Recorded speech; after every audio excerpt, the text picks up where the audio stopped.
It will be spring in 2 days. Last frost date in 14224, April 20th. So we're getting our seeds ready. Here's my seed packet collection ready to go. I got some new bulbs we're going to try out. Some gladiolus and some Dutch iris. And we'll see, these are perennials in my zone. These are not. I would have to dig these up, kind of like I do with these calla lily bulbs. I dug up these calla lilies and last fall and kept them in a brown paper bag, and I just planted them about maybe 2 weeks ago. They're already coming up. So this is the start of our garden for the year. This is just the start of the seedlings that we've already got growing. So here we have our peppers. They're on a heat mat. They like a little bit of heat to germinate. So we have the Purple Beauty and Zulu. Those are both bell peppers. Habanada sweet peppers. So that's the sweet version of a habanero pepper. Gypsy Hybrid and Jimmy Nardellos are both, I believe they're both Italian sweet peppers.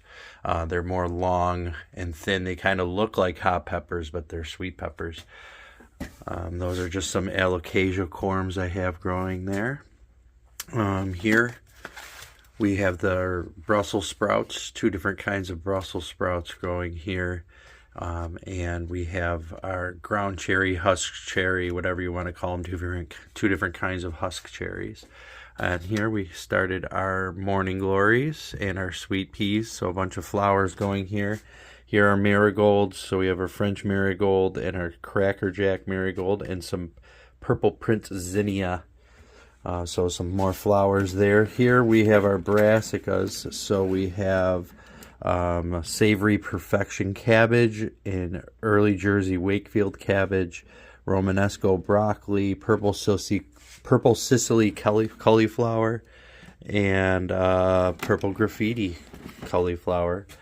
Here's some more morning glories, a whole tray of morning glories. So I had a lot of seeds, so I might as well plant them with the morning glories. We just put them everywhere. Here we have 2 different kinds of eggplant, the Listata de Gandia and the Ping Tongue. Some more zinnia back there, the Lilliput zinnia. Here we have some of the Texas hummingbird mint, or Avagache. I'm not really sure how to pronounce that, but we can see we're starting to get a couple little seedlings popping up in the soil there. And the same with the foxglove here. We have mixed colors of foxglove that looks like we're starting to get some seedlings there.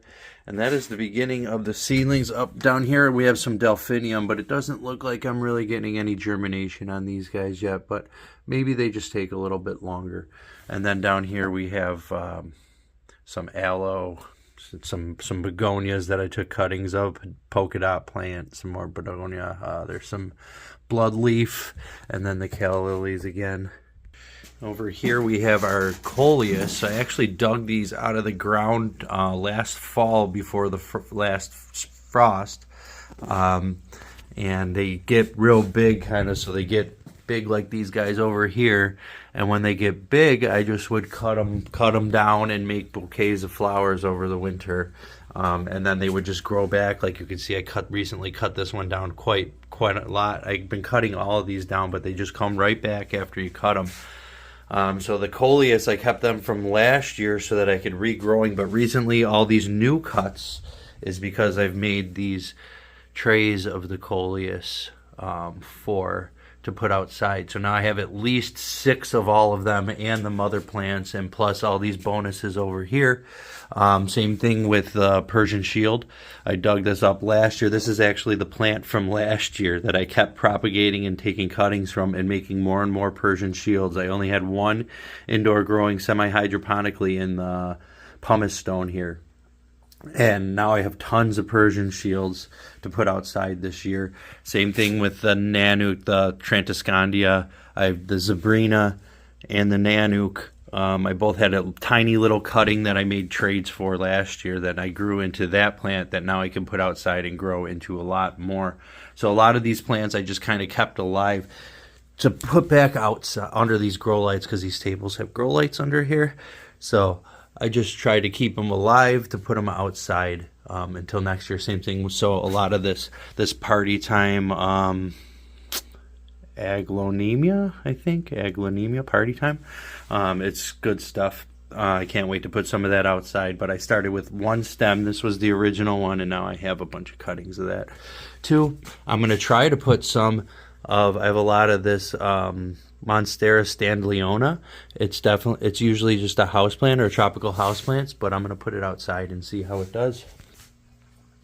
And then back to over here, we have some lettuce. So this is a Landis Winter lettuce, and this one's Yukondale lettuce. And then we have our dill, basil, and cilantro started down here, and a little more coleus. And we have our Mickey Mouse alocasia that we had from last year.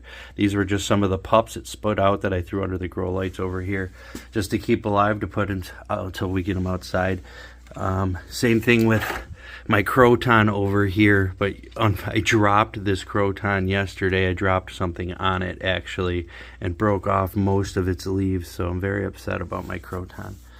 But let me show you, we got some garlic popping up outside in the yard that we planted last fall. So man, oh man, does this bring back good memories to be back here.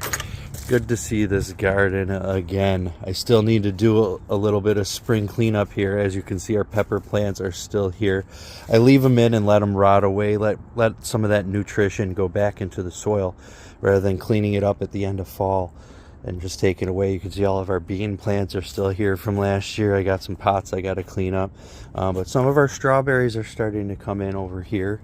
Got to clean up all the eggplant, but this is what it looks like in spring before I get a chance to get back here and clean it up.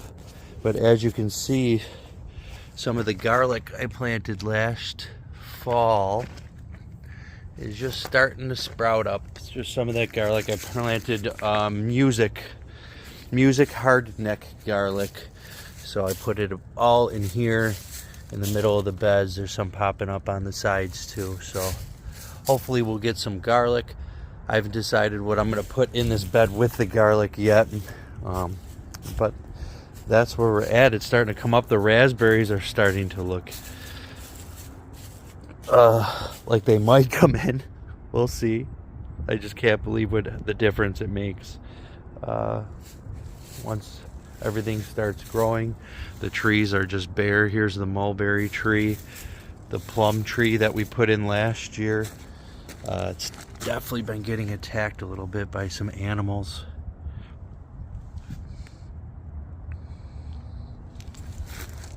Yeah, over here the Liberty apple tree. You can see the animals got to it.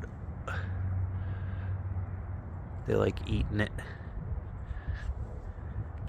And over here we have our blackberries, blueberries, strawberries. Random lot of strawberries coming up. The grapes, a lot of the animals got to the grapes, so unfortunately they ate right through a lot of these vines that grew last year, so we got to start fresh from the ground again. Not cool animals, not cool. Lots of strawberries over up here.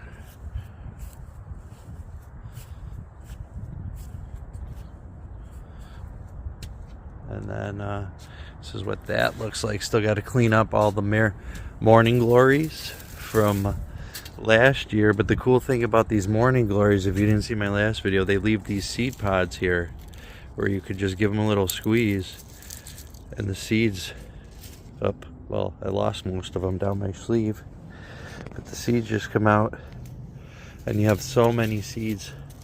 And that's why I have a lot of morning glories growing, because we have so many seeds from them. But that's pretty much for the garden update. Oh, hold on. So over here, these are the foxglove from last year, and they're not supposed to be perennial in this zone, I don't think, because it gets too cold.